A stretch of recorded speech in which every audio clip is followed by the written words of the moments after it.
First, let me express my own personal appreciation for returning to you again on the occasion of the Texas Company's 15th consecutive year of Metropolitan Opera broadcasts. And I'm sure that I'm speaking for all of my quiz associates when I remark that we'll do our very best to amuse you, to inform you, and to answer as many of your questions as possible. Our three experts today are Robert Bagar, music critic of the World Telegram and Sun, and the young conductor of opera and symphony, Walter Ducloux, who was also director of the opera department of the University of Southern California in Los Angeles. Our special guest today is Hugh Ross, virtuoso choral conductor who's in charge of the Schola Cantorum in New York and the choral department of Tanglewood's Berkshire Festival. Incidentally, it's Mr. Ross who is now working with the chorus for the benefit performance of Berlioz's The Damnation of Faust, which will be conducted, I'm trying to say it with modesty, by myself. And now for our first question, and here it is. If we must put up with latecomers to an operatic performance, I suppose it's less annoying if they prowl around looking for their seats during the overture rather than during a beautiful aria. For this reason, Louis Freistadt of the Bronx, New York, suggests that we supply overtures to those operas that haven't any. He has suggested 4 overtures which might easily be borrowed from the concert hall for this purpose. Now, see if you can fit them to an opera, if not musically, at least plot-wise. Here's the first one. For what opera could we use Litov's Robespierre overture? Mr. Bagar? I think perhaps to Tosca, because it's a plot, machination, and that, I'm considering plot, not time or musical matters. Well, I wouldn't rule that out, but there's another that's perhaps more germane than that. Mr. Ross, you had your hand up? Oh, No, Mr. Ducloux, I'm sorry. Well, Andréa Chenier, That's right. because he appears in the opera. You mean Robespierre? Yes. Yes, he appears in the second act, and there's no overture to Andréa Chenier. That's quite correct. Now, where would you put Glazanov's overture on Greek themes? Mr. Ross? I'm trying to remember whether the Orfeo's got much of an overture or not. Well, it has, but it's never played because it's not very good. We always start with the first scene of Orfeo. That's traditional, so you might put an overture in Greek themes there, but there's It's a another little one far that away might... from Gluck, that's... Yes. Mr. Bagar. Would you say Alcestis? Is there a long overture? Well, there? there is an overture and a Yes. very fine one to that. Let's be a little bit more modern than that. Mr. Ducloux. Well, would you accept Ariadne of Naxos? Well, there is a whole first act, which is a prologue to that, and then there's a big prelude to the second act. How about another work by the same composer? Yes. You mean, well, there are quite a number. Egyptian Helena, for instance. Oh, let's get less recondite than that. Yes, Mr. There wasn't Bagar. Cavalier. No, we mean Electra. Oh, Electra. Don't forget that in Electra, all you hear... Don't forget, at the beginning of Electra, you just hear... How can Greek anybody music. find a seat during that? Now, how about Rimsky-Korsakov's Russian Easter Overture? Mr. Ducloux. Well, now, would you accept Cavalleria Rusticana? Certainly. Let's drop the Russian. It's fashionable anyway, and let's just concentrate on Easter. That's quite correct. And now, last, how about an overture for Brahms's Academic Festival? An opera, I should say, for Brahms's Academic Festival Overture. Mr. Ducloux? I would play it, if at all, before Tales of Hoffman. And you'd be very right. You know, you're really excelling today. That's the now, Western air. Mr. Gunther Schuller from the Metropolitan Opera Orchestra has very graciously consented to help us out with the next question from John E. Turner of Twin Falls, Idaho. I should mention, by the way, that in addition to being solo horn of the orchestra here, Mr. Schuller is also quite a well-known composer. Now, gentlemen, I think you know what we're up to, of course. Our guest is going to play 3 French horn passages from 3 different operas. All you have to do is to tell us in which opera you would hear these solo horn passages and precisely when and where. Now, sir, will you proceed with the first?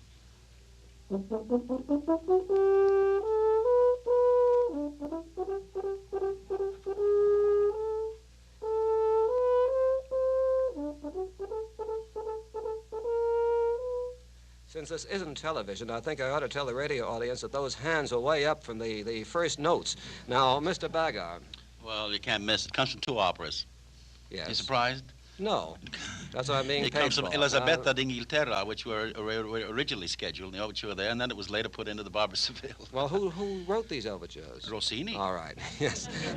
That's right. Now, let's have the second one.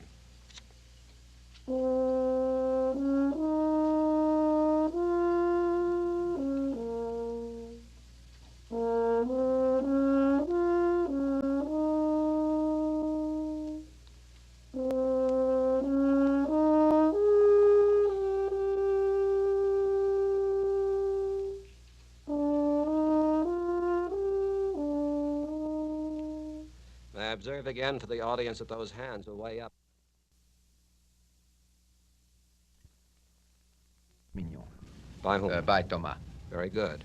It's from the overture, and it's Yes. of course a takeoff on the song of Mignon later on. Well, I should say an anticipation rather than a takeoff. Yes, of Connais-tu le pays, which comes later on. Now, may we have the third, please?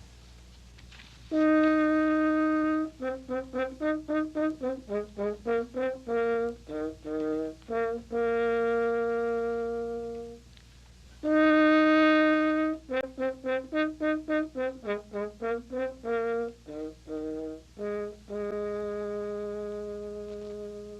that's very beautifully played, by the way, Mr. Schiller. Now, Mr. Bagar. Is this from an opera about Sir John Fat Paunch? Yes, and how is he better known to everybody around Falstaff here? by That's Verdi. right. Yes. Yes, it's from the last scene. Do you remember the scene? Well, now that you recall it, yes. It's, as a matter of fact, the very opening of the Windsor Forest scene. When the curtain rises and you see the stage flooded with moonlight, the horn plays us off stage. Now, a very timely and appropriate subject for discussion comes from Mrs. D.J. Olivier of Lafayette, Louisiana. We couldn't be more pleased. She writes, I have read with much interest of the extraordinarily successful Metropolitan revival of Giordano's opera Andréa Chenier. Heretofore, this opera was relegated to a place in that fairly long list of operas which enjoyed popularity almost everywhere except here in the United States. But the newest Metropolitan production evidently has assured Andréa Chenier of its proper place in that exclusive list known as the standard repertoire. Now, my question is, what other opera, unpopular here, but a great favorite in other countries, would each of you select as a good bet for a similar success? You are to assume, of course, the same kind of meticulous production and excellent cast that the Metropolitan has devoted to Andréa Chenier. May I add, gentlemen, that you're entitled to one nomination apiece, and with good reason for your particular choice. Now, who would like to lead off? Mr. Ross? I'd like to suggest The Life of the Tsar by Glinka, sometimes known as Ivan Susanin. Now, why? Well, it is somewhat a Russian national opera, I suppose. It must be played there all the time. It's played a certain amount in Europe. It's never played here. It's tremendously successful there. Despite the fact that it is a national opera, it's actually on the idea of it is the Russians liberating themselves from the domination of their overlords at that moment, the Poles, so that it isn't absolutely based on only Russian nationalism. I mean, it's the idea of a country liberating itself and one man giving his life for that. Well, now, how about the music of it? Because that's what we'd like to hear about. We've got wonderful scenes with both orchestral and choral and ballet in definition and delineation, and after all, one of Chelyabin's great roles. One has got in the person of Ivan Susanin himself. Have you heard the opera often? No, not often at all. I've never been in Russia. I've actually given a concert performance of it here in Carnegie Hall in 1936 and had a tremendous success then. I don't know if it's being done here as an opera at all. Well, I must say, if you've conducted it, you know it much better than if you've listened to it. I'd love to hear it. Now, Mr. Bagar. I was just going to say to Dr. Ross that I would like to hear that opera, just as he suggested, for the various reasons that he advanced. Also, I would like to add, however, that it is probably not popular anywhere else but in Russia. And it wasn't the question. Well, that's an answer to the question. Yes. Now, Mr. Bagar, what would you pick? Oh, I got to say. Now that you're on the spot. Puccini's Turandot. It's been semi-popular here, shall we say. It has never had long runs, I suppose, because it makes such demands on singers and so on. But it was for a time popular. It isn't now. It's run a year or so, and the Metropolitan hasn't had it in a long time. Since about 1929, I That's think. right. Well, I it's think your that opinion that... I think that it is popular everywhere else, but here. Well, I think it would be wonderful to hear it. Mr. Yes. Ducloux, what about... Well, I should like to nominate an opera which we are going to do in Los Angeles at USC next Friday and Saturday. That's D'Albert's Tiefland, which is a great favorite throughout Central Europe. It's a very powerful dramatic work. Musically, it has its weaknesses, but then what opera has not? And I think that it's marvelous theater. Don Giovanni hasn't. Why, Go but ahead. Don All right. Giovanni is already popular. Yes, but go on, yes. But I think that Tiefland is something that all of us would like to hear. We've all heard about it as one of those things you hear about but never hear. And I only wish we could all be out there to attend your performance of it. Thank you. And the opera that I'd like to recommend, that has been done here, of course, but it hasn't caught on yet, and yet I'm sure it will someday. It's given about at least once a week in Paris, if not more often, is the Massenet Werther, which I think, and the Metropolitan certainly has a cast right now to do it justice, would be a beautiful thing to listen to. Now, gentlemen, for the next question. Eavesdropping, as we all know, is a mischievous and sometimes a decidedly malicious pastime. In opera, the consequences are very often downright deadly. Now, 3 examples of operatic eavesdropping sent to us by John A. Lewis of Chicago, Illinois, prove this statement. We'll give you the fatal sentence overheard by an operatic eavesdropper. You have to identify the characters involved and describe the consequences, which in every case happens to be death. Now, here's the first one. The fatal phrase is "Legole di Napata." Mr. Bagar. Well, that happens in the Nile scene of Aida, Yes, when Amonasro, the father of Aida, hiding in the boskage, so to speak, yes. scenery that would be, hears Radames at the insistence of his daughter Aida, whom he loves, of Amonasro's daughter Aida, whom Radames loves, information about where the Egyptian troops are going to be disposed. That's right. Now, here's the second one, and it's very melodramatic. A stanotte per sempre io sarò tua. Who remembers that? Say it again. A stanotte per sempre io sarò tua. Anybody? Nobody? And it means till tonight, then, and forever I'll be yours. Mr. Ducloux. I'm not quite sure. Is that L'amore dei tre re? No, it could be, but it isn't. But it's an opera that isn't too far removed in time from that. As a matter of fact, it's a rather corny old opera, but people still love it very much. It's Pagliacci. Ned says it to Silvio, and unfortunately, her husband overhears this, and he doesn't like it at all. And now here's the third one. Alcuno qui giunga per esso morrà, which means whoever arrives first will die in his place. Mr. Bagar? Well, that's the last act of Rigoletto. Now, who overhears that? It is overheard by Gilda, And who says it? and it is said by either Maddalena or Sparafucila. I haven't looked lately. Sparafucila. And, of course, Gilda volunteers to be the one to arrive first, and she is dispatched. Now, how about this one from Mrs. Dorothy Dean of San Bernardino, California?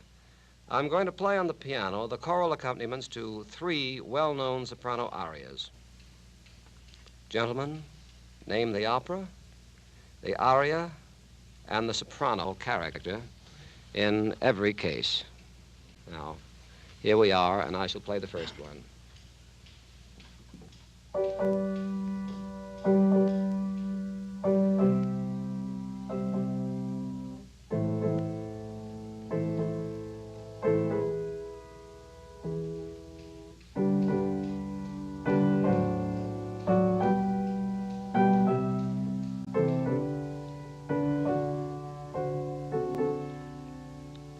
That sounds rather denuded. I'm leaving out everything but the chorus part. Mr. Ross.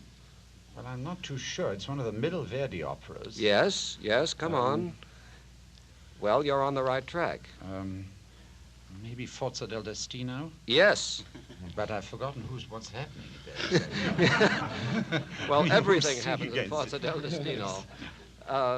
Who can tell us exactly what's happening there in Forza del Destino at this moment? Mr. Ducloux. Well, this is the scene when Leonora appears at the cloister.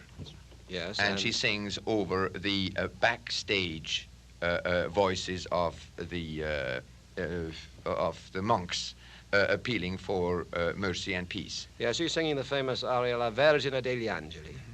Now, here's the next one, which also sounds pretty punk on the piano, but wonderful in the chorus.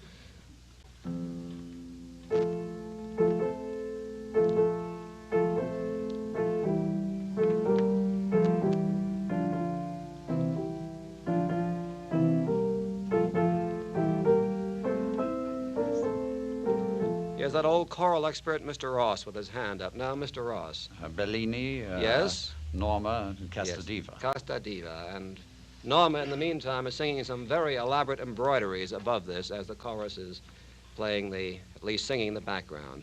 And now here's the third one, which also sounds very strange without this beautiful orchestration and solo soprano part.